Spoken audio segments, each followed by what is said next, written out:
1936, Habib Syekh Hasyim Asy'ari bersama para kiai dalam Muktamar Ilmu Banjarmasin mematangkan dan menegaskan kembali konsensus Darussalam dalam bernegara. Bahkan pada tahun 45, Kiai Haji Hasyim Asy'ari telah keras dan lebih tegas lagi mengatakan, man mata li ajli watonihi mata syahidan.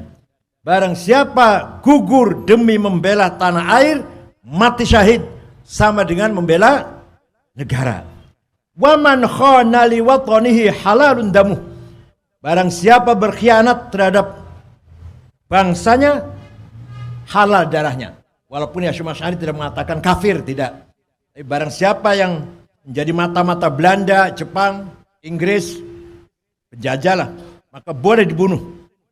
Fatwa Kiai Hasyim Asy'ari dalam resolusi jihad melawan penjajah dipegang teguh kaum muslimin dan warga Nahdien di Indonesia, serta berhasil menjadi landasan ideologis spiritual bagi setiap perjuangan melawan penjajah. Fatwa ini terus bergelora dan berlaku hingga kini dan harus dibumikan selama-lamanya untuk menjaga tanah Indonesia tercinta ini. Tidak boleh ada pengkhianatan kepada bangsa dan negara. Siapa saja yang berkhianat dan mengkhianati Indonesia, dia musuh agama sekaligus musuh negara. Mensyukuri kemerdekaan berarti wajib mensyukuri, mengamalkan dan melestarikan ideologi dan nilai-nilai Pancasila dalam kehidupan, kemasyarakatan, kebangsaan, dan bernegara.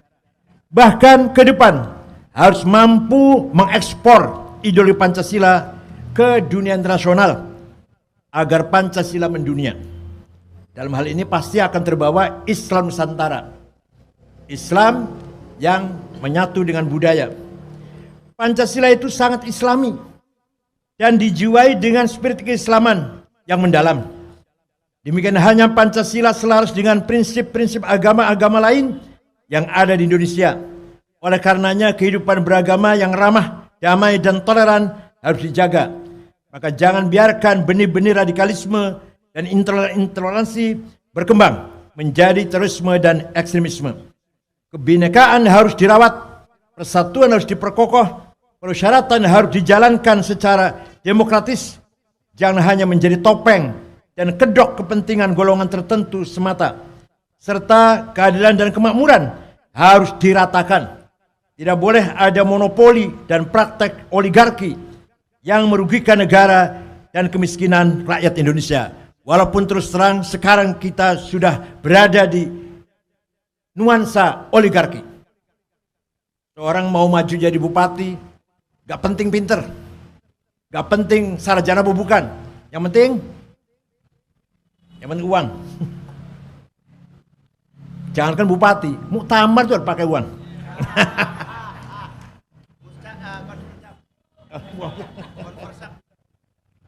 Gak usah PKB, bukan aja kalau PKB pantas lah, kalau partai pantas.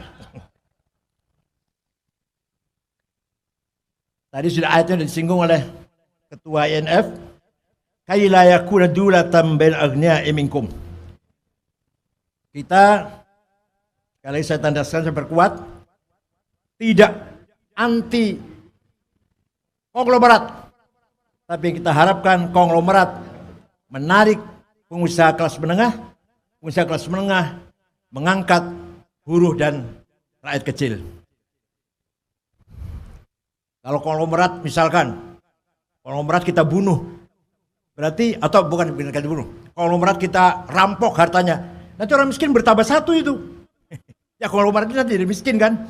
Bukan begitu caranya. Jadi bagaimana melakukan pemerataan? Tidak boleh ada permusuhan berdasarkan beda agama, beda suku. Nabi menandaskan di Madinah, fala udwana illa 'alal zalimin. Tidak boleh ada permusuhan kecuali kepada yang melanggar hukum. Tidak boleh ada pemaksaan beragama. Wala tasubbul ladzina min dunillah fa yasubbul 'adwan bighairi 'ilm. Janganlah kamu sekali-kali mencaci maki non-muslim, karena Allah menjadikan untuk mereka kebanggaannya masing-masing. Walau syaa rabbuka la amana man fil ardi kullum jami'a afa anta tukrihun nas hatta yakunu mu'minin. Seandainya Allah berkehendak, niscaya manusia di muka bumi ini menjadi Islam semua. Tapi Allah tidak menghendaki itu. Apakah kamu Muhammad akan memaksa manusia agar Islam semuanya? Tidak boleh Muhammad. Harus memuliakan manusia dan memanusiakan manusia. Memperkokoh persatuan dan kesatuan.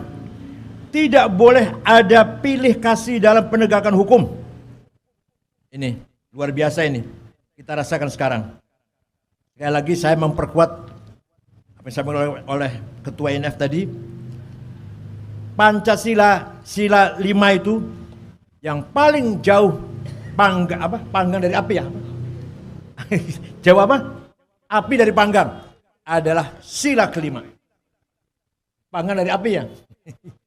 Betapa sulitnya rakyat kecil mendapatkan hak keadilan. Betapa susahnya mencari keadilan yang seadil-adilnya. Itu sudah bukan rahasia lagi lah, bukan rahasia lagi. Orang kecil salah pasti kena hukum. Tapi yang di atas tenang-tenang saja.